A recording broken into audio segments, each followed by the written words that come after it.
أعوذ بالله من الشيطان الرجيم.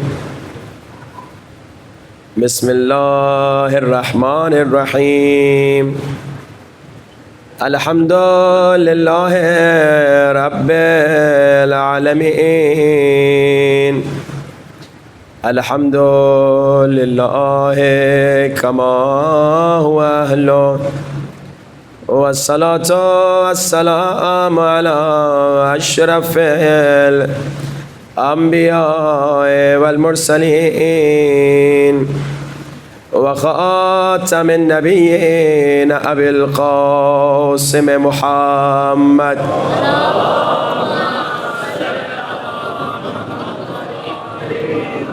وآله الطيبين الطاهرين المعصومين. دعائے سرکار امام زمانہ سب مل کے بلند آواز.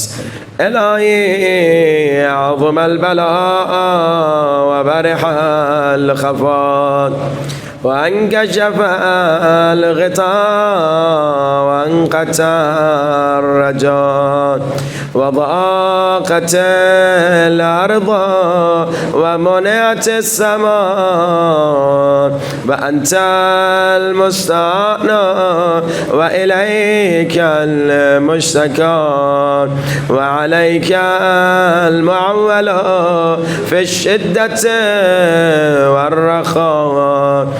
اللهم صل على محمد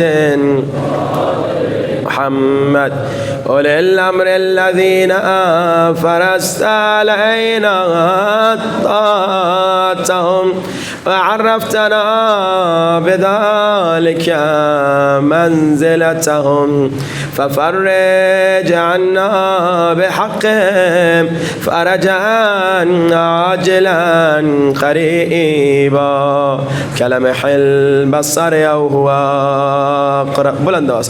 يا محمد يا علي يا علي يا محمد يا علي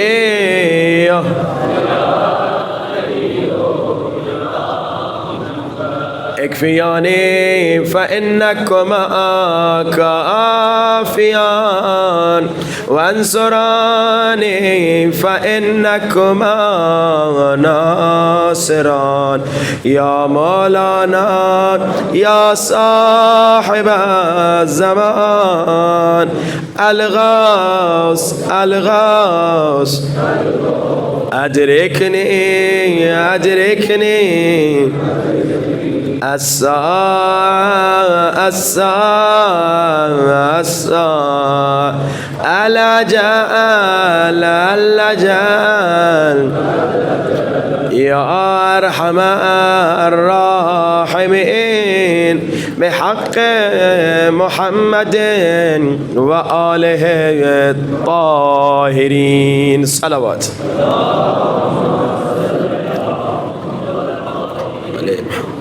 وعجل فرجهم.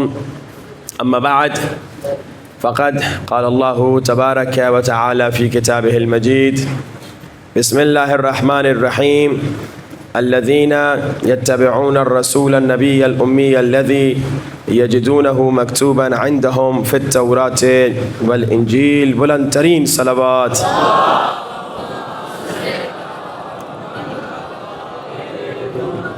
عجل فرجهم. اذان واجب الاحترام مسلسل گفتگو ہو رہی ہے کہ خالق کائنات ضمانت دے رہا ہے مسلمانوں تیرے نبی کا ذکر تمہارے نبی کا ذکر قیامت تک تورات میں بھی رہے گا انجیل میں بھی رہے گا. اور آپ سن رہے ہیں مسلسل کہ انجیل میں حضرت عیسیٰ بشارت دے رہے ہیں کہ میرے بعد ایک نبی آئے گا جس کا نام احمد ہوگا. اس کا نام فارقلیط بتایا اور فارقلیط کو ترجمہ کریں تو احمد بنتا ہے. پھر آپ نے سنا کہ تورات میں اللہ حضرت موسیٰ کو بتا رہا ہے تیرے بعد ایک نبی آئے گا جو تیرے مثل ہوگا. اگرچہ اس آیت میں تورات اور انجیل کا ذکر ہے، لیکن اگر آپ ہندوؤں کی کتابوں کو بھی چیک کریں تو ہندوؤں کی کتابوں میں بھی ہمارے رسول کے ذکر اور فضائل نظر آتے ہیں۔ صرف اشارہ کر کے گفتگو کو آگے بڑھاؤں، کل کی پران ہندوؤں کی کتاب ہے، اس میں رسول پاک کا ذکر آیا ہے اور اس انداز سے آیا ہے کہ رسول خدا کے والد کا بھی نام ہے، والدہ کا بھی نام ہے۔ کہا کہ یہ جو نبی آئے گا اس نبی کے والد کا نام ہے وشنوس۔ اب وشنوس جو ہے اس کو اگر آپ انگریزی میں ترجمہ کریں ہوتا ہے سرونٹ آف گاڈ، اسے عربی میں ترجمہ کریں تو ہوتا ہے عبداللہ۔ پھر کہا کہ اس نبی کی والدہ کا نام کیا ہے؟ سومتی ہے۔ اب سومتی کو انگلش میں ترجمہ کریں تو ٹرسٹ وردی ہوتا ہے، عربی میں ترجمہ کریں تو آمنہ ہوتا ہے۔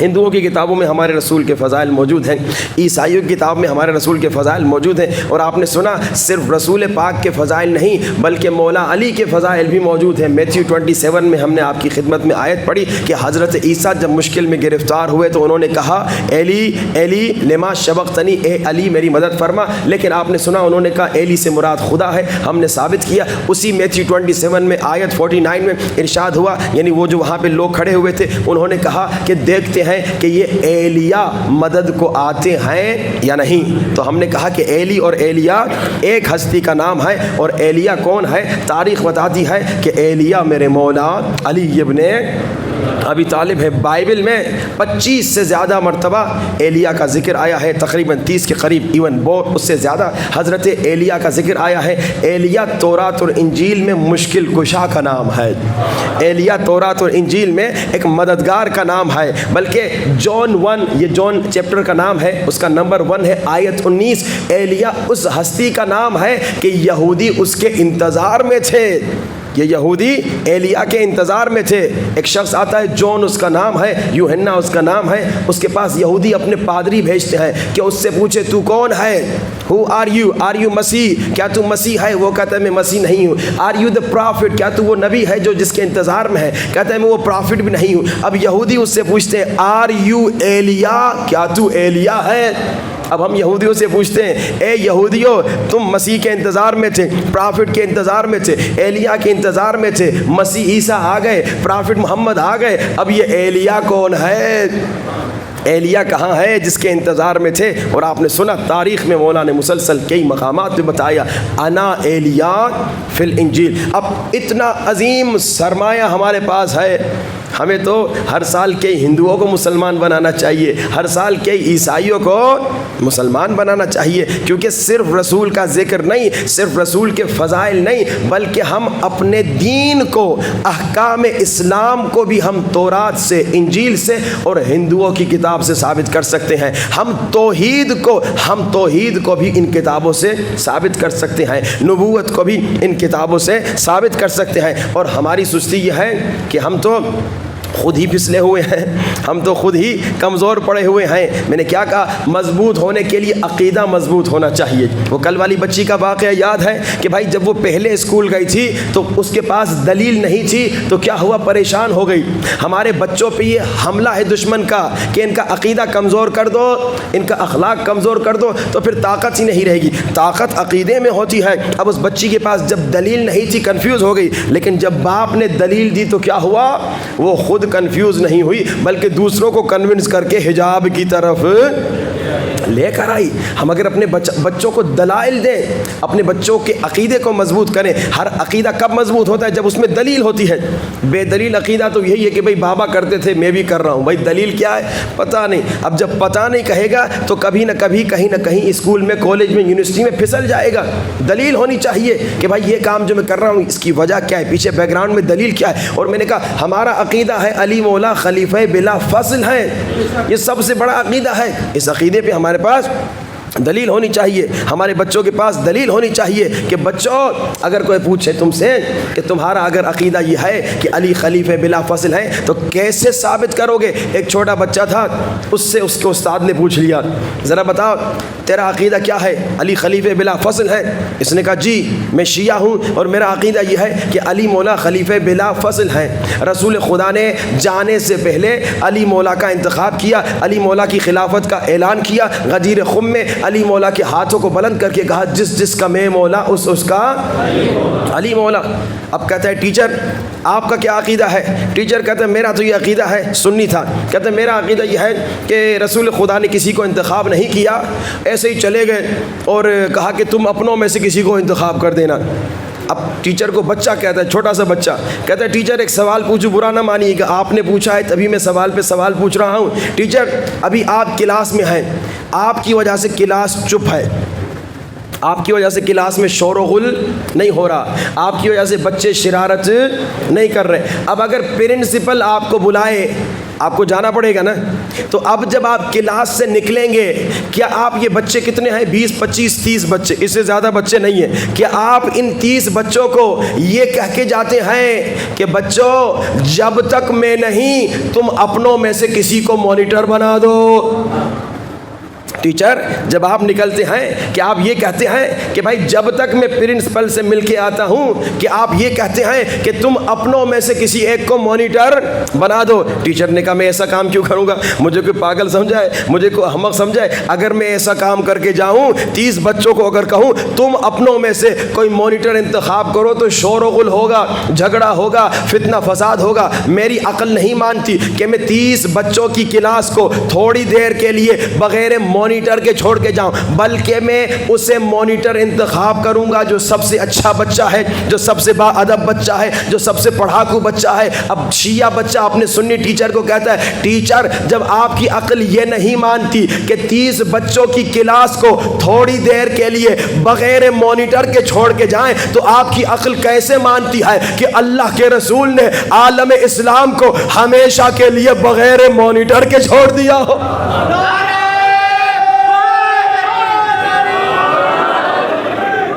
عقل کی بات ہے، آپ کی عقل، آپ اسکول آپ سب جا چکے ہیں، اسکولوں میں کلاسز میں مانیٹر ہوتا ہے، اور مانیٹر بھی کسی شرارتی ان پڑھ کو نہیں بناتے ٹیچر، کسے بناتے ہیں؟ کسی اسے کو بناتے جو لائق ہوتا ہے، پڑھا لکھا ہوتا ہے، سمجھدار ہوتا ہے، با ادب ہوتا ہے۔ یہ ٹیچر خیال رکھتا ہے۔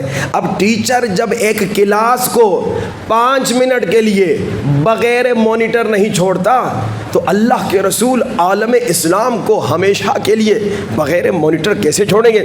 کراچی کا میرا اپنا واقعہ ہے، میں گاڑی میں بیٹھا ہوا تھا، تو یہ ڈرائیور دکان کے بارے میں بات ہو رہی تھی، شاید اس کی دکان بھی کراچی میں تھی، تو میں نے کہا کراچی کے حالات کیسے ہیں، چوری چکاری کیسی ہے؟ کہا کہ ہاں بھائی چوری تو ہے، احتیاط بڑا کرنا پڑتا ہے۔ تو وہ کیونکہ سنی تھا تو میں نے کہا اچھی بات ہے، اس پہ بھی تھوڑا کام کر لوں۔ میں نے کہا اچھا ایک بات بتاؤ، دکان تمہاری جو ہے، جب تم دکان سے نکلتے ہو کیا دکان کھول کے جاتے ہو؟ اس نے کہا مجھے پاگل سمجھا ہے، یہاں چوری بہت ہوتی ہے، دکان کھول کے نہیں جاتا، میں دکان لاک کر کے جاتا ہوں۔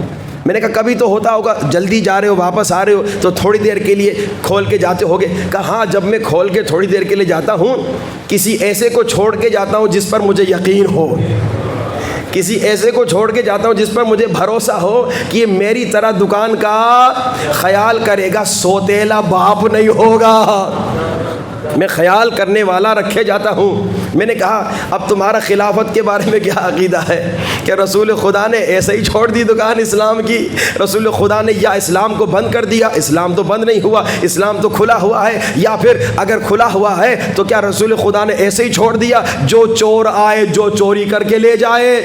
یا نہیں، رسول خدا نے کسی کو چھوڑا؟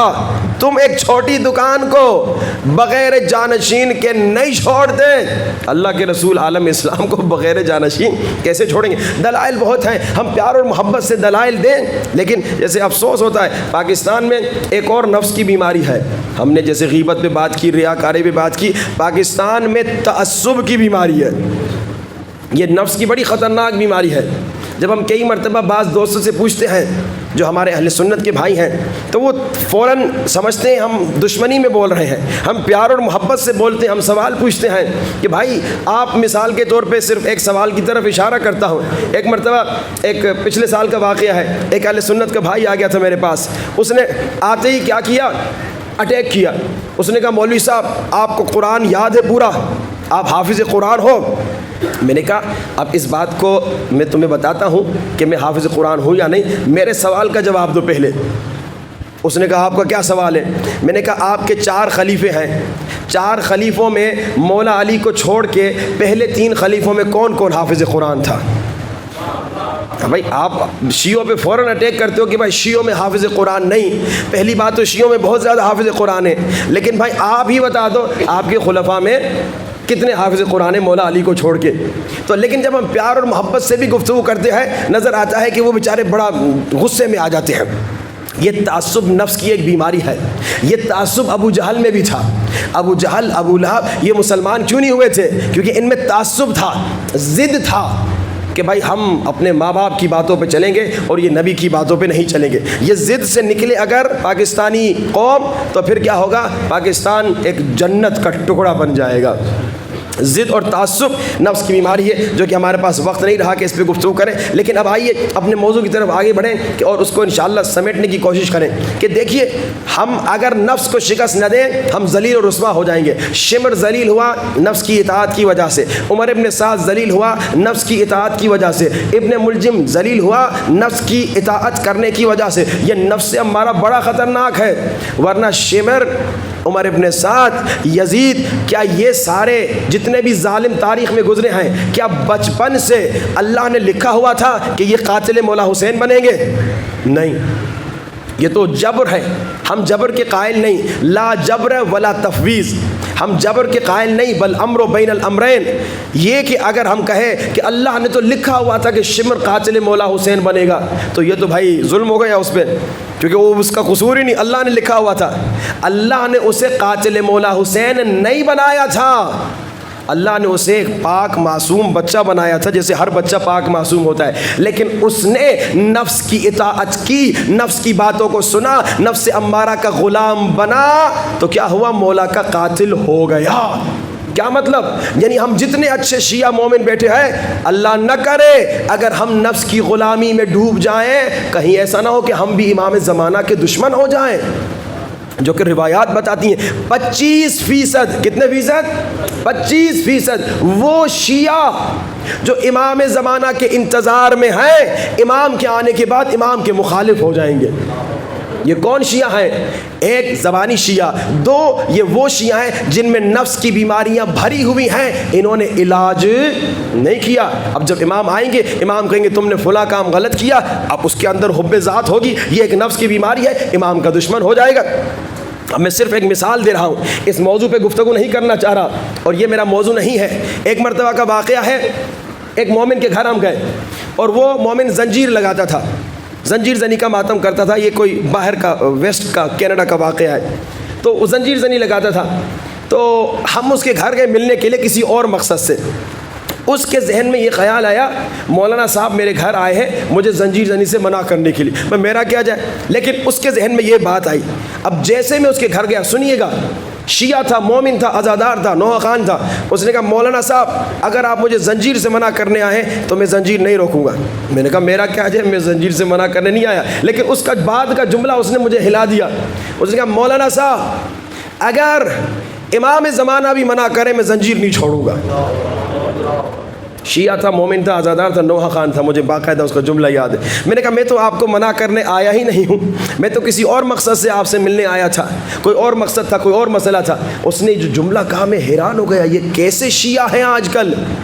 تو پھر آپ میں اور ان ابو جہل اور ابو لہبوں میں کیا فرق رہا؟ ضد کرنا, تعصب کرنا. بھائی ہمیں یہی تو کہہ رہا ہوں, عقل استعمال کرو, عقل استعمال کرو. اللہ نے عقل زنگ لگانے کے لیے نہیں دی. جیسے سنی بھائیوں کو کہتا ہوں ویسے شیعہ بھائیوں کو بھی کہتا ہوں, عقل استعمال کرو, ضد اور تعصب سے نکلو. ہمارے شیعوں میں جو آج کل اختلافات نظر آ رہے کیا وجہ ہے؟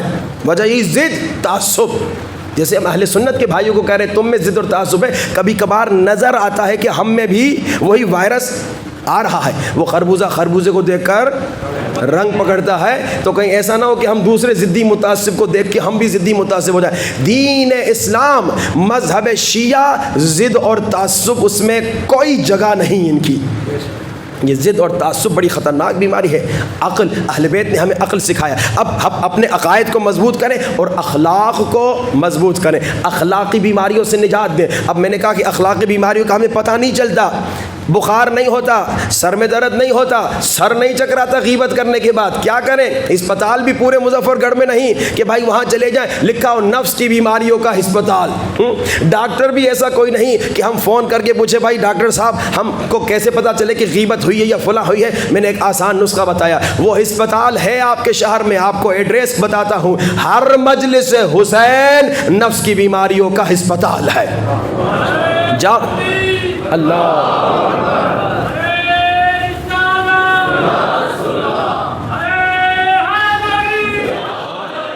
مجلس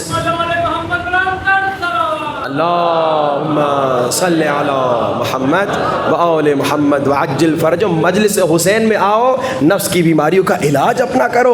اب میں مثال دوں, مجلس حسین میں ابھی آپ جتنے بیٹھے ہوئے ہیں, ایک نفس کی بیماری کا علاج آٹومیٹک آپ سب کا ہو رہا ہے. آپ میں کچھ غریب ہوں گے, کچھ امیر ہوں گے, کچھ فقیر ہوں گے, کچھ سیٹ صاحب ہوں گے, کچھ بہت بڑے بڑے عہدوں والے ہوں گے, ابھی گریڈ 19 گریڈ 20 گریڈ 22 والے ہوں گے, بڑے بڑے. لیکن سب کیا ہے, ایک ساتھ بیٹھے ہوئے ہیں, زمین پہ بیٹھے ہوئے ہیں. یعنی مجلس مولا حسین تکبر کو مٹا رہی ہے. یہاں پہ کوئی الگ سیٹ نہیں لگی ہوئی کہ بھائی فلاں آدمی پیسے والا ہے تو الگ سیٹ. ہماری تو مجبوری اوپر بیٹھنا پڑ رہا ہے کہ سب لوگ دیکھیں, ورنہ ہم بھی اوپر اس لیے نہیں بیٹھے کہ ہم آپ سے بڑے ہیں. نہیں, یہ مجلس حسین کا کمال ہے کہ یہاں بڑے چھوٹے سب ایک ساتھ بیٹھے ہوئے. یہ نفس کی بیماری کا علاج ہو رہا ہے نا. اب یہاں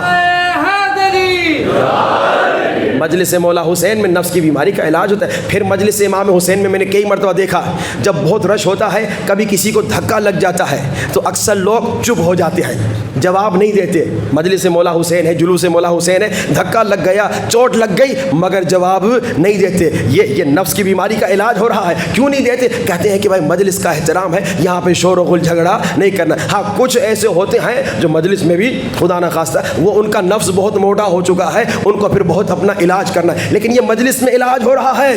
مجلس میں آئے تو آپ کو پتا چلا کہ غیبت اتنی خطرناک بیماری ہے کہ آپ غیبت کرتے ہیں, کیا کرتے ہیں, غیبت سے ایک انسان کا قتل کرتے ہیں. اگر خدا نہ خواستہ آپ نے غیبت کی, یہ زنا سے بڑا گناہ ہے. مجلس میں آئے تو پتا چلا کہ غیبت کیا ہے. کسی مومن کے بارے میں آپ نے کوئی بات سنی, کوئی عمل دیکھا, آپ نے آ کے بتایا, اب یہ غیبت کر رہے ہیں, اسے جب پتا چلے گا اس کا دل دکھے گا تو یہ غیبت ہوگی. اور آپ نے سنا کہ غیبت اتنا بڑا گناہ ہے کہ اگر آپ نے توبہ نہیں کی تو پہلے جہنم میں جائیں گے, توبہ کی تو بھی آخر میں جہنم میں جائیں گے. اب یہ مجلس میں معلوم ہوا, اب انسان احتیاط کرے گا, اب میں غیبت نہیں کروں گا. اور پھر آج بچے نے مجھ سے پوچھا مولانا صاحب اب آپ نے کہا کہ غیبت کرنے والے کا تو یہ گناہ, لیکن غیبت سننے والے کو 70 برابر گناہ ملے گا. اب ہم کیسے اپنے آپ کو غیبت سننے سے روکیں؟ یہ تو بہت آسان ہے. جب کسی نے غیبت کی آپ سامنے بول دو بھائی پیار اور محبت سے, اگر بڑا ہے تو احترام سے, اگر چھوٹا ہے تو بھی احترام سے, دوستی سے, پیار اور محبت سے کہو بھائی چھوڑ دو, یا موضوع کو بدل دو, موضوع کو ڈائیورٹ کر لو. اگر بڑا انسان ہے رک نہیں رہا, اب آپ اس سے لڑ تو نہیں سکتے, بے ادبی تو کر نہیں سکتے, سمجھا رہے ہیں سمجھ نہیں رہا, آپ موضوع کو ڈائیورٹ کر لو. اب جیسے چھوٹے بچوں کو اچانک سے وہ ضد کرتے ہیں مجھے چاکلیٹ چاہیے, پھر اچانک آپ کہتے ہیں وہ کارٹون دیکھو, بچے کا ذہن ڈائیورٹ ہو جاتا ہے. اب اگر کوئی ایسا ضدی انسان ہے ہر حالت میں غیبت کرنا چاہتا ہے, آپ چھوٹے بچے ہیں بڑے کے ساتھ بدتمیزی تو کر نہیں سکتے, اچانک سے کوئی ایسا موضوع چھیڑ لیجئے, اس کا ذہن ڈائیورٹ کر لیجئے تاکہ غیبت سننے سے آپ بچ جائیں. مجلس مولا میں پتا چلا. پھر آپ نے سنا ریاکاری, بھائی آپ کا عمل 6 آسمان کراس کر کے چلا گیا, 7ویں آسمان پہ, اب بس جنت جانے والے ہیں, لیکن ریاکاری کی وجہ سے عمل ریجیکٹ ہو گیا. اب دیکھیے یہ یہاں مجلس مولا میں پتا چلا کہ ریاکاری کی نشانیاں کیا ہیں. اگر کوئی میری تعریف کر رہا ہے اور میں خوش ہو رہا ہوں, یعنی میرے اندر وائرس ہے ریاکاری کا. البتہ یہاں پہ ایک میں آپ کو مولا کی حدیث سنا. زرارہ امام کا ایک صحابی ہے, 5ویں سرکار کے پاس آیا, اس نے کہا مولا میں نے عمل ریا کی نیت سے نہیں کیا, یعنی میں نے نماز پڑھی اچھی نماز, اس لیے نہیں کہ لوگ تعریف کرے, ویسے میرا جی کر رہا تھا. مجلس میں نے پڑھی اچھی, اس لیے نہیں کہ لوگ تعریف کریں, میرا جی کر رہا تھا اچھی مجلس پڑھوں. اب مجلس کے بعد, نماز کے بعد, اس عمل کے بعد لوگوں کو اچھی لگ گئی میری نماز, لوگوں کو اچھی لگی میری مجلس, لوگوں نے تعریف کی. اب اس تعریف کو سن کے آخر میں انسان ہے خوشی ہوئی, تو کیا یہ بھی ریاکاری ہے؟ مولا نے کہا اگر تمہاری نیت میں ریا نہیں تھی, دکھاوے کی نیت نہیں تھی, شو آف کی نیت نہیں تھی, تو یہ خوشی کا احساس ہونا یہ کمزوری تو یقیناً ہمارے اندر ہے. ٹھیک ہے، لیکن یہ ریاکاری کاؤنٹ نہیں ہوتی، مگر یہ کہ اب آپ پھر لوگوں کو بتانا شروع کر دیں، ہاں جی میں نے نماز بڑی اچھی پڑھی تھی، 100 لوگ تعریف کر رہے تھے، اب پھر آپ کیونکہ ایک ریا ہوتی ہے نیت میں عمل سے پہلے، ایک ریا ہوتی ہے عمل کے دوران، ایک ہوتی ہے ریا عمل کے بعد۔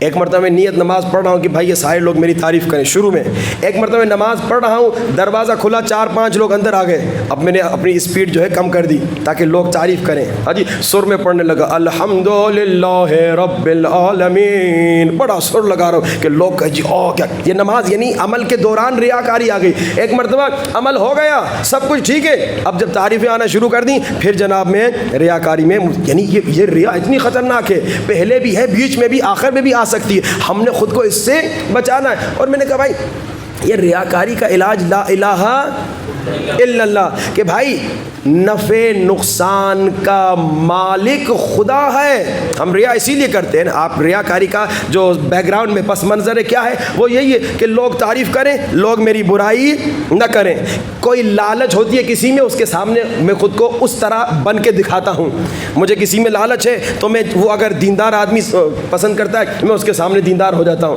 وہ عزادار انسان پسند کرتا ہے میں اس کے سامنے عزادار انسان بننے کی ایکٹنگ کرتا ہوں۔ اب عمل تو کر ہی رہا ہوں لیکن اب میری نیت میں وہ شامل ہو گیا، تو اب نفع کا نقصان کا مالک تو خدا ہے، یہ بندہ تو اپنی جان کا مالک نہیں، اس بندے کو اپنی زندگی کی خبر نہیں کہ کل مرے گا کہ زندہ ہوگا، اور جب مرو گے جس کے لیے کوشش کر رہے ہو یہ قبر میں تمہیں عذاب سے بچانے نہیں آئے گا، قبر میں عذاب سے اللہ بچائے گا۔ اللہ کہتے ہیں اے میرے بندے میرے لیے عمل کرو تو میں فرشتوں کو تمہاری طرف متوجہ کر دوں گا، لیکن اگر لوگوں کے لیے عمل کیا تو جاؤ ثواب انہی لوگوں سے لو، میں تمہیں کوئی مدد نہیں کروں گا۔ اب کیونکہ وقت بہت قلیل ہے، میں چاہ رہا تھا کہ 1-2-3 اور نفس کی بیماریاں ہیں ان کی طرف بھی اشارہ ہو، لیکن اگر موضوع کو چھیڑیں گے تو وہ ادھورا رہ جائے گا، تو ہم دوسرے موضوع کی طرف نہیں جاتے۔ میں صرف 1-2 امپورٹنٹ باتیں آپ کی خدمت میں آج کرنا چاہ رہا ہوں۔ 9 دن گزر گئے، آپ کو پتہ چلا؟ مجھے پتہ نہیں چلا، حالانکہ بہت تھکے ہوئے تھے، مسلسل صبح نیند 3-4 گھنٹے سے زیادہ مل نہیں رہی تھی، مسلسل سفر میں گئے، پتہ نہیں چلا 9 دن گزر گئے۔ اسی طرح 9 مہینے گزر جائیں گے، اسی طرح 9 سال گزر جائیں گے۔ مجھے یاد ہے ہم 3 بھائی آپس میں بیٹھے ہوئے تھے، ابھی ہماری داڑیاں نہیں نکلی تھیں، ہم نے ایک فوٹو نکالا تھا، اس زمانے تو موبائل وغیرہ نہیں ہوتے تھے، ہم نے کہا تھا جب ہماری داڑیاں ہوں گی تو ہم پھر ایک فوٹو نکالیں گے۔ اب داڑیاں بھی ہو گئی، سفید بھی ہونے والی ہیں، اب اتنا زمانہ تیزی سے گزر گیا، پہلی محرم کو میں آیا تھا، 9 محرم ہو گئی پتہ نہیں چلا، بچے تھے بڑے ہو گئے، بوڑھے ہو گئے، پتہ نہیں چلا۔ اور اسی طرح مر جائیں گے، اگر ہم جیسے زندگی گزار رہے ہیں گزارتے ہوئے مرے تو مرنے کے بعد ہمیں جو حسرت ہوگی نا وہ ہمارا جگر پھاڑ دے گی۔ حسرت سمجھتے ہیں؟ حسرت یعنی کہ کاش یہ کام کرتا، کاش وہ کام نہ کرتا۔ اب 9 دن آپ آئے، کچھ لوگوں نے گریہ کیا، کچھ نہیں کیا، نہیں آیا گریہ، میں نے کہا گریہ ہر ایک کو نہیں آتا۔ اب جو نہیں روئے مرنے کے بعد جب دونوں قبر میں ہوں گے قیامت کے دن، جب دیکھیں گے رونے کا ثواب، رونے کی عظمت، تو جو نہیں رویا وہ کہے گا کاش میں روتا، کاش میں رونے کی کوشش کرتا، کاش وہ رکاوٹیں دور کرتا جو مجھے رونے سے روک رہی تھیں۔ اب یہ ہائے کاش حسرت جو قیامت کے دن مومن کو ہوگی، گنہگار کی بات نہیں کر رہا، مومن کی حسرت کو اگر اللہ دنیا والوں میں تقسیم کر دے تو جن دنیا والوں کا جگر پھٹ جائے گا۔ ایک مومن کی حسرت، ایک بزرگ عالم دین آیت اللہ سید علی قاضی، یہ میں آپ کو کیوں سنا رہا ہوں اب سنیے گا، کیونکہ میں نے آپ کو بہت سارے نسخے دیے ہیں، بہت ساری دعائیں دی ہیں جن کو آپ نے سنا تو ہے لیکن ہو سکتا ہے اکثر نے دوسرے کان سے نکال دیا ہو۔ میں اکثر کہتا ہوں مجالس میں آؤ تو یہ ایک کان بند کرنا، یہ اوپر چلے جائے، تمہارے دماغ میں شفٹ ہو جائے، وہاں رہ جائے، پھر کان کھول دینا۔ ہمارا یہی حال ہے، ایک کان سے سنتے دوسرے کان سے نکال لیتے ہیں، لوگ بھول جاتے ہیں، لوگ عالم یہ۔ اسی لیے میں مجبور کرتا ہوں آپ لوگوں کے ہاتھ اٹھا کے وعدہ کرو کہ بھائی فلاں عمل کرتا ہوں، کم سے کم ایک عمل تو مجلس میں سے عشرے میں سے تمہیں یاد رہے، القادر المقتدر القوی القائم۔ اب کس کس نے کیا، کس کس نے کتنی مرتبہ کیا؟ پچھلی مجلس میں تو 5 یا 10 آدمی باقی رہے جو ابھی تک کرتے آئے، باقی سارے چھوڑ کے چلے گئے. اب یہاں میں ڈر رہا ہوں کہ یہاں بھی پوچھوں تو یہاں بھی وہی عالم ہو, لیکن پوچھ ہی لیتا ہوں. جتنے مومنین نے وعدہ کیا اور جتنے مومنین آج تک پڑھ رہے ہیں, اور جس مومن نے آج 500 مرتبہ القادر المقتدر القوی القائم پڑھا, وہ ہاتھ اٹھا کے ذرا بتا دے. 1 2 3 4 5 6 7 8 9 10 11 12 13 14 15 اور بچوں نے پڑھا. واہ. اچھا ادھر پیچھے والے مومنین, ادھر بھی تقریباً 12-13 مومنین نے پڑھا. اور یہ افسوس کی بات ہے. میری پوری کوشش یہ رہی کہ کم سے کم آپ اس میں عمل میں تھوڑا ایکٹیو رہے. اب یہ اس موضوع پہ گفتگو اس لیے کر رہا ہوں کہ حسرت ہوگی.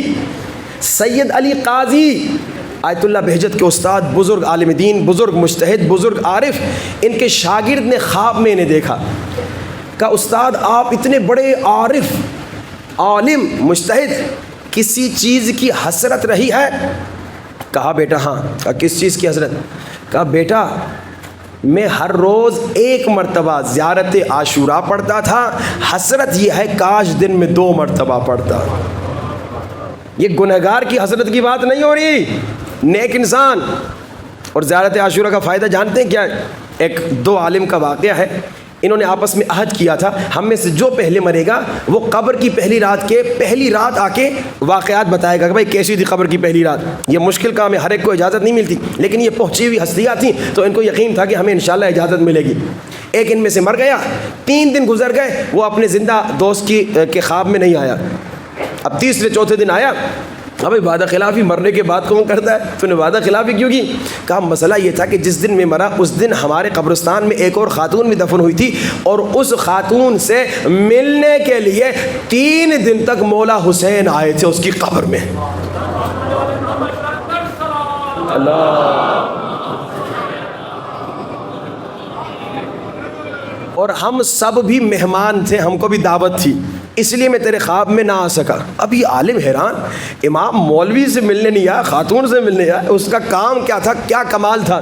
جا کے قبرستان میں معلوم کیا اس دن کون خاتون مری تھی. اس کے گھر گیا, اس کے خاوند شوہر سے پوچھا بتا تمہاری بیوی کیا کام کرتی تھی, کون سا خاص کام کرتی تھی؟ نارمل کام کرتی تھی, وہی کھانا پکاتی تھی جو خدمت کرتی تھی, باقی ہمیں تو یاد نہیں ہے کوئی ایسا کوئی خاص کام کیا. اس نے کہا نہیں سوچو, مولا اس کی قبر میں آئے کیا کام کرتی تھی؟ اس نے کہا یاد آ گیا, دن میں 24 گھنٹے میں کم سے کم 1 مرتبہ وہ زیارت عاشوراء ضرور پڑھتی ہے. اب جب انسان زیارت عاشوراء کا ثواب وہاں دیکھے گا تو حسرت کھائے گا کاش 2 مرتبہ پڑھتا. ہم کیوں مجالس میں کم آتے ہیں؟ ابھی پہلا عشرہ ہے, مجالس میں ماشاءاللہ مجمع اچھا ہے, جیسے پہلا عشرہ ختم ہو جاتا ہے مجمع کم ہو جاتا ہے. کیوں؟ کیونکہ ہمیں مجالس کی قیمت کا نہیں پتہ. ہم نماز کیوں نہیں پڑھتے؟ کیوں شوق سے نہیں پڑھتے؟ مجبوراً خوف سے پڑھتے کہ بھائی عذاب سے بچے. کیوں نہیں پڑھتے شوق سے؟ کیونکہ ہمیں اس کے فائدے کا نہیں معلوم. ایک سجدہ, نماز تو پوری بہت نورانی ہے, صرف ایک نماز کا جو سجدہ ہے نا اس کا ثواب جانتے ہیں کیا ہے؟ روایت میں ملتا ہے صرف نماز کا ایک جو سجدہ ہے اس کا نور اتنا عظیم ہے کہ جب مومن, جب بندہ سجدے میں جاتا ہے تو اس سجدے سے جو نور بنتا ہے آسمان تک وہ نور جاتا ہے. اگر بندہ اس نور کو دیکھ لے تو سجدے سے سر نہ اٹھائے. ہم نہیں دیکھتے, ہمیں معمولی لگتا ہے. مجلس میں کیوں نہیں آتے؟ اس کی وجہ یہ ہے کہ بھائی ہم کہتے ہیں بھائی مجلس بس وہی 10 دن ہے. نہیں, مجلس سے مولا حسین جب کبھی موقع ملے فوراً کوشش کرو اس میں حاضر ہو جاؤ. میں نے کہا یہ ہسپتال ہے نفس کو شکست دینے کا, اور اگر نہیں جاؤ گے تو حسرت ہوگی. کیوں؟ کیونکہ 1 گھنٹہ مجلس میں بیٹھنا جہاں علم اہل بیت مل رہا ہے, جہاں اہل بیت کی باتیں سنائی جا رہی ہیں, 1 گھنٹہ اس مجلس میں بیٹھنا جہاں ذکر و فضائل و علم اہل بیت بٹ رہا ہے, اس 1 گھنٹے کا ثواب 10 مرتبہ قرآن پڑھنے کے برابر. یہ بزرگ عالم دین شہید ثانی کا جملہ ہے. اب دیکھیے جب انسان کو قیمت کا پتہ نہیں ہوگا تو اگنور کرتا رہے گا, اور مرنے کے بعد جب پتہ چلے گا اب تو واپسی بھی نہیں. اب مرنے کے بعد دیکھے گا حسرت ہوگی. میرے دوست نے 50 مجلسیں اس سال اٹینڈ کی, میں نے صرف 5 اٹینڈ کی. حسرت ہوگی کاش میں بھی زیادہ اٹینڈ کرتا. دیکھے گا میرا دوست جو ہے ہر مجلس میں روتا تھا, میں صرف 5 مجلسوں میں رویا, کہتا کاش میں روتا.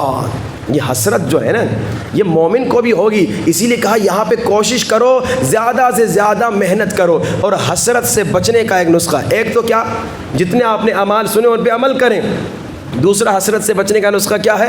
حسرت سے بچنے کا نسخہ یہ ہے، روایت میں ملتا ہے قیامت کے دن ہر انسان کو حسرت ہوگی، گنہگار کو گناہ کی وجہ سے، نیک انسان کو کم نیکیاں کرنے کی وجہ سے۔ وہ حضرت عیسیٰ کا واقعہ ہے نا، اپنے اصحاب کے ساتھ جا رہے تھے، اندھیرا تھا، پتھر آ گئے اچانک، پتھر پہ سے چل رہے تھے، تو حضرت عیسیٰ نے کہا جو یہ پتھر اٹھائے گا اسے بھی حسرت ہوگی، جو پتھر نہیں اٹھائے گا اسے بھی حسرت ہوگی۔ اب کچھ سست تھے، وہ جھکنا انہوں نے پسند نہیں کیا، انہوں نے کہا جب اٹھانا نہ اٹھانا برابر ہے تو اٹھاتے ہی نہیں ہیں۔ یہ سست لوگ بڑے کم وقت ہوتے ہیں، نالائق لوگ، سست لوگ، اللہ ان سے نفرت کرتا ہے۔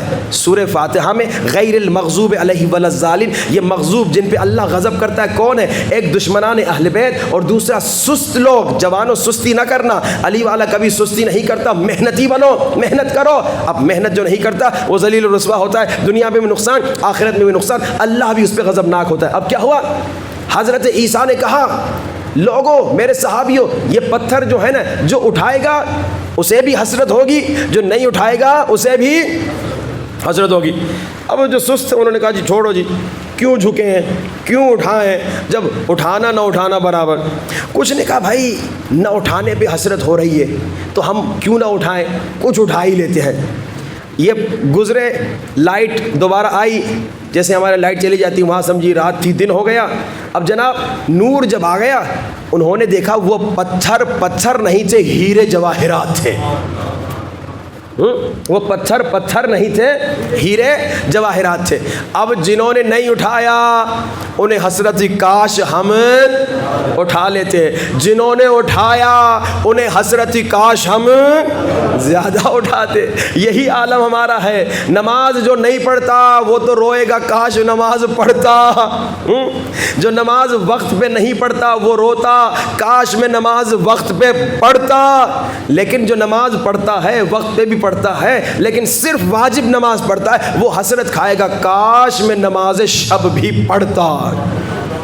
اب یہ حسرت سے بچنے کا بہترین نسخہ، آج کا نسخہ آپ کو دیتا ہوں، گرچہ آج میری پھر وہ خواہش تھی کہ وہ 10 آپ کو نسخے بتاؤں جن کے ذریعے سے آپ کے گھروں میں فرشتے ضرور آتے ہیں، لیکن اس میں جاؤں گا کم سے کم 15-20 منٹ اس میں لگ جائیں گے، تو اس کو میں چھوڑتا ہوں۔ آج کا آپ کو آسان نسخہ، حسرت سے بچنے کا نسخہ، حسرت سے بچنے کا نسخہ۔ قیامت کے دن ہر انسان کو حسرت ہوگی، نیک انسان کو اس لیے کہ نیکیاں کم کی، گنہگار انسان کو اس لیے کہ اس نے گناہ کیوں کیے، لیکن قیامت کے دن وہ انسان حسرت سے بچ جائے گا جو انسان دنیا میں محمد و آل محمد پر صلوات بھیجتا ہے۔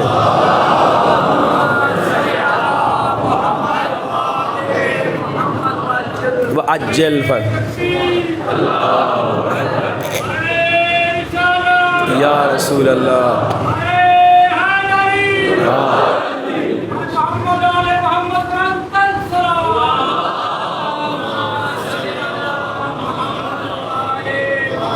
وعجل پر۔ اب ایک اور بات بھی کہنے والا ہوں، وہ لوگ جنہوں نے پہلے دن سے سنا مولانا صاحب نے کہا اپنے مومن بھائیوں کی مدد کرو، القادر المقتدر القوی القائم پڑھو، اور جنہوں نے عمل نہیں کیا اور جنہوں نے عمل کیا، مرنے کے بعد جب دونوں ساتھ کھڑے ہوں گے عمل نہ کرنے والے کو حسرت ہوگی، کاش مولانا کی بات سن لیتا، میرے ہی فائدے کی بات تھی۔ اور جس نے پڑھا تو وہ کہے گا کاش میں 1000 پڑھ لیتا، 500 پڑھا کم تھا۔ لیکن ساتھ میں 500 صلوات بھی اپنی روٹین میں ڈال دیجئے۔ ہم نے یہ بھی آپ کو وعدہ لیا تھا، اگر آپ لوگوں کو یاد ہو، 500 صلوات کا 40 دن کا، بہت پرانے سالوں کی بات ہے۔ تو انشاءاللہ 500 صلوات ہو گئے، انشاءاللہ اسے اپنی زندگی میں روٹین میں لے کر آئیے۔ اور سارے نسخے جو ہم نے آپ کو بتائے، نماز استغفار ہو گئی، نماز حضرت خضر ہو گئی 1000 حاجتوں کی، اور اسی طرح اگر آپ چاہتے ہیں آپ کے عمل کی عاقبت کا آپ کو علم ہو کہ یہ خیر ہے، برکت ہے اس میں یا نہیں، اور دیگر جتنے آپ کو نسخے دیے کوشش کریں اس پہ انشاءاللہ عمل کریں۔ اور اگر حسرت سے بچنا ہے صلوات اس انداز سے پڑھیں، اللہم صلی علی محمد و آل محمد وعجل فرجہم، امام کے ظہور کے لیے دعا کرو، وعجل فرجہم، ازادار و صلوات اگر فضائل کا جملہ ہے وَأَجِّلْ فَرَجَهُمْ مصائب کا جملہ وہ انسان جو نہیں رویا شب عاشور کو وہ حسرت کھائے گا. آج کوشش کرنا حسرت سے خود کو بچانا.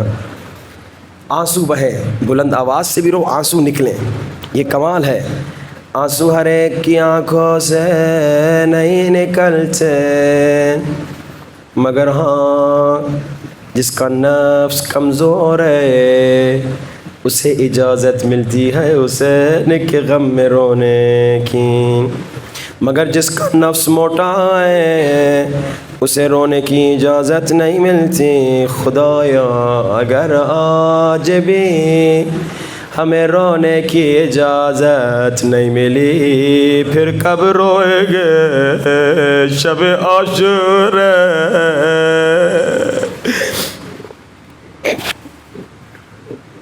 عزادارو آج رات چیخ چیخ کے رونا, گھٹ گھٹ کے نہ رونا.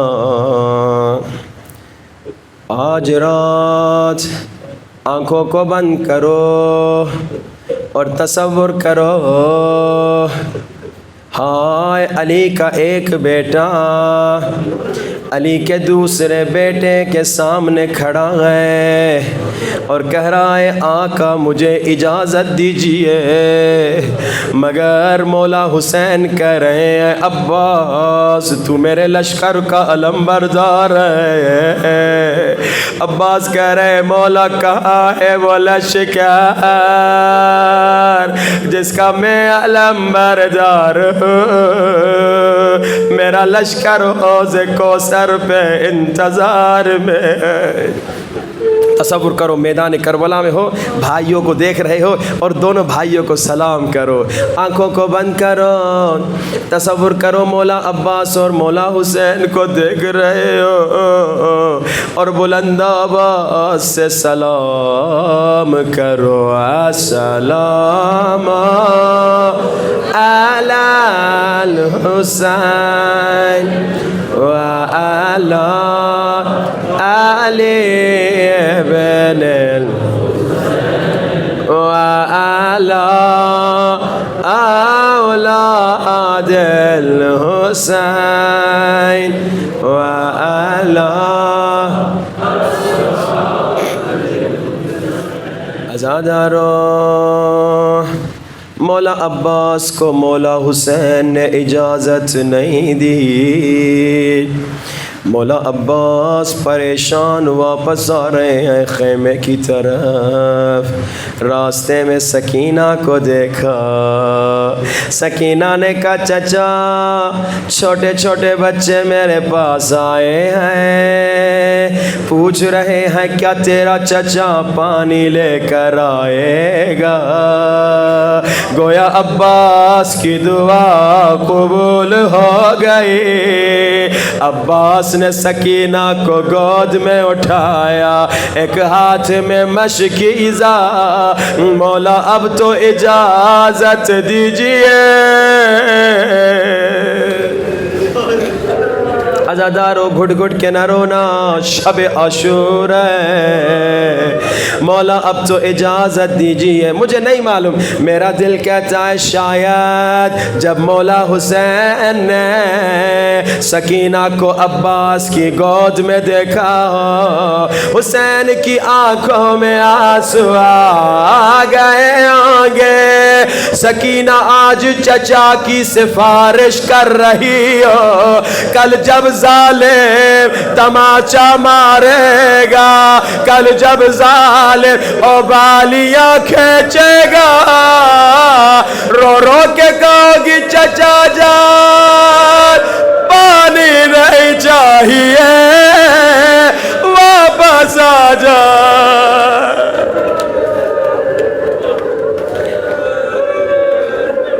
آج چیخ چیخ کے رونا.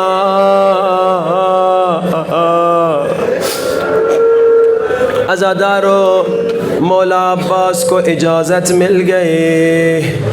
مولا عباس اجازت لے کے مشکیزہ اٹھاتے ہیں، آقا زادی بی بی زینب کے خیمے میں آتے ہیں، ادب سے کھڑے ہو کے کہتے ہیں آقا زادی پانی لینے جا رہا ہوں، اجازت ہے؟ بی بی زینب نے کہا عباس میں تجھے منع نہیں کروں گی مگر تھوڑی دیر کے لیے بیٹھ جا۔ جی آقا زادی۔ عباس ایک مرتبہ بابا علی کی خلافت کے زمانے میں بابا جب مسجد سے گھر واپس آئے، عباس بابا میرے سر کا بوسہ لے کے رو رہے تھے، میرے ہاتھوں کا بوسہ لے کے رو رہے تھے۔ عباس میں نے رونے کا سبب پوچھا، بابا کے گریے میں اضافہ ہوا۔ بابا نے کہا زینب یہی کوفہ ہوگا، تیرے ہاتھوں میں رسیاں پہنائی جائیں گی، زینب یہی کوفہ ہوگا، تیرے سر پہ چادر نہیں ہوگی، تجھے بازاروں میں پھرایا جائے گا۔ عزادارو، بی بی زینب نے کہا عباس، اب سننا چیخیں بلند ہوں گی۔ عباس میں نے بابا سے کہا بابا اس دنیا میں اگر کسی بہن کا ایک بھی بھائی ہو اس کا کوئی نام نہیں لیتا، اللہ نے مجھے حسن و حسین دیے ہیں، اللہ نے مجھے عباس دیا ہے۔ آپ سچ کہہ رہے ہیں مگر عباس کے ہوتے ہوئے کوئی کیسے مجھے رسیاں پہنائے گا؟ عباس جانتے ہو بابا نے کیا کہا؟ بابا نے کہا زینب نہ حسن رہیں گے نہ حسین رہیں گے، عباس بھی مارے جائیں گے۔ اب جانتے ہو بی بی زینب نے کیسے خدا حافظ کیا؟ میری طرف دیکھو، میری طرف۔ بی بی زینب نے فرمایا ہوگا عباس خدا حافظ، میں سمجھ گئی ہوں میرے ہاتھوں میں رسیاں پہننے کا وقت قریب ہے۔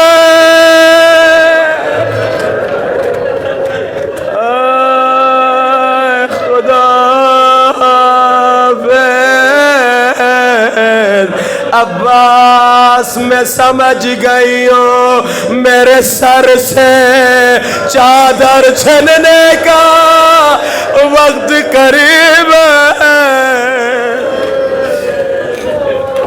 عزادارو آج پڑھنے کی طاقت نہیں، جتنا رو گے اتنا پڑھوں گا، اگر رونا نہیں ہے میں چھوڑ دوں گا۔ عزادارو عباس خدا حافظ کر کے ہائے گھوڑے پہ سوار ہوئے، ہائے پانی تک آئے مگر پانی نہیں پیا، سکینہ نظر آ گئے۔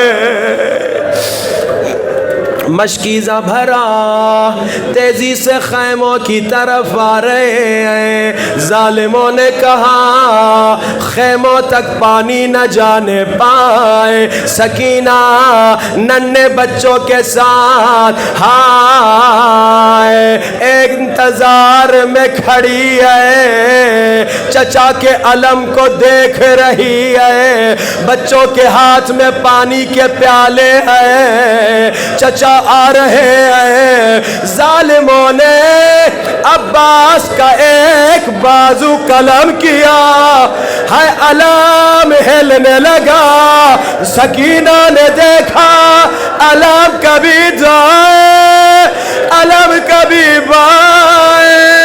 سکینہ نے کہا بچوں کوزوں کو زمین پہ رکھو، پانی نہیں چاہیے، ہاتھوں کو بلند کرو، میرے اللہ پانی نہیں چاہیے، بس چچا واپس آ جائے۔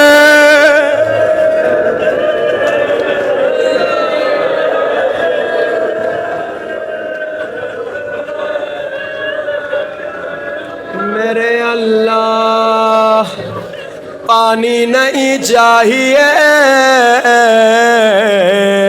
بس چچا واپس آ جائے۔ عباس نے دوسرے ہاتھ میں مشکیزہ لیا، ظالموں نے آئے دوسرا بازو بھی قلم کر دیا۔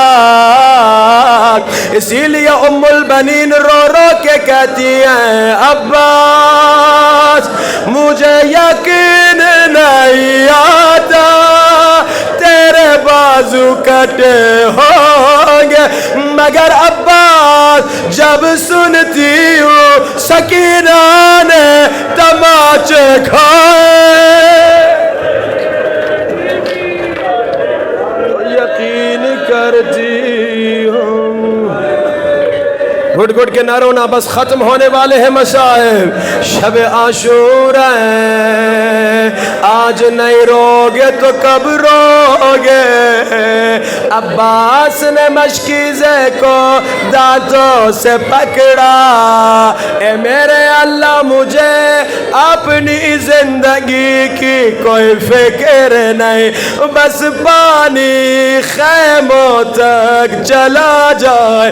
ابھی عباس کی دعا ختم نہیں ہوئی تھی، ہائے مشکیزے کو تیر لگا، عباس نے گھوڑے کو موڑا، جب پانی خیموں میں نہیں جائے گا عباس کا لاشا بھی رہ جائے گا۔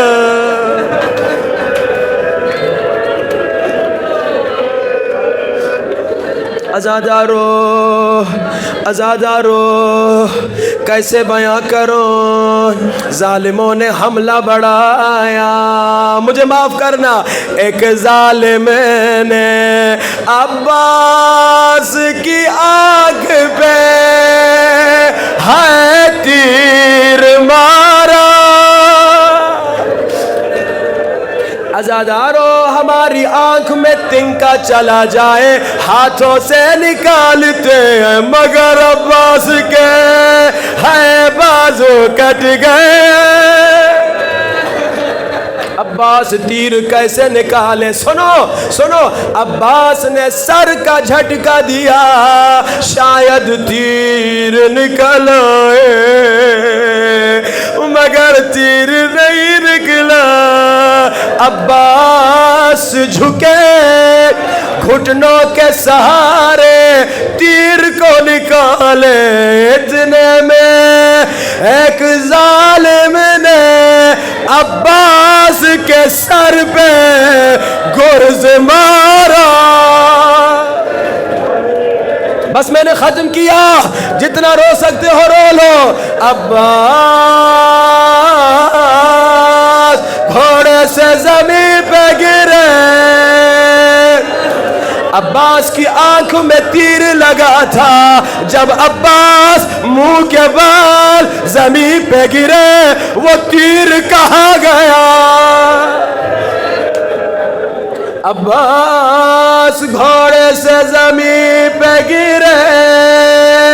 آخری جملے عمر ابن سعد نے کہا جسے علی سے دشمنی ہے عباس سے بدلہ لے۔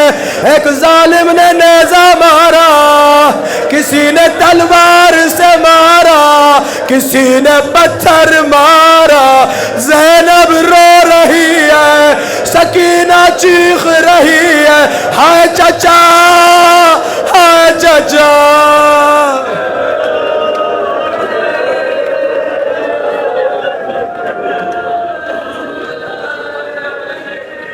دعا کی قبولیت کا وقت ہے، دعا کی قبولیت کا وقت ہے۔ اپنے لیے بعد میں دعا کرنا، امام زمانہ کو بلاؤ یا صاحب الزمان، مولا مولا جلدی آ، بلند یا صاحب الزمان، مولا جلدی آ یا صاحب مولا مولا جلدی آ۔ وہ مومن برداشت نہیں کر سک رہا، اپنے منہ پہ مارے جا رہا ہے، تم لوگ بس سن رہے ہو، زینب دیکھ رہی تھی، میں قربان تیرے گریے پہ، ہاتھوں کو بلند، رویا ہمارے گنہگار، ہاتھوں کو نہ دیکھ، تجھے عباس کے کٹے ہوئے بازوؤں کا وازدار،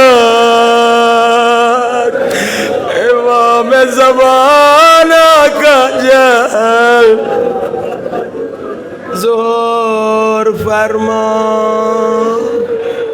اللہم اجل ولیک الفرج، اللہم اجل ولیک فرج، بلند، اللہم اجل ولیک،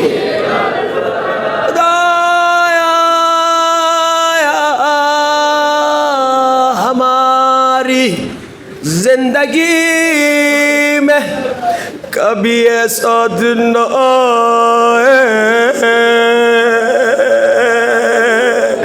جب مصائب حسین پڑے جائے اور ہماری آنکھوں میں آنسو،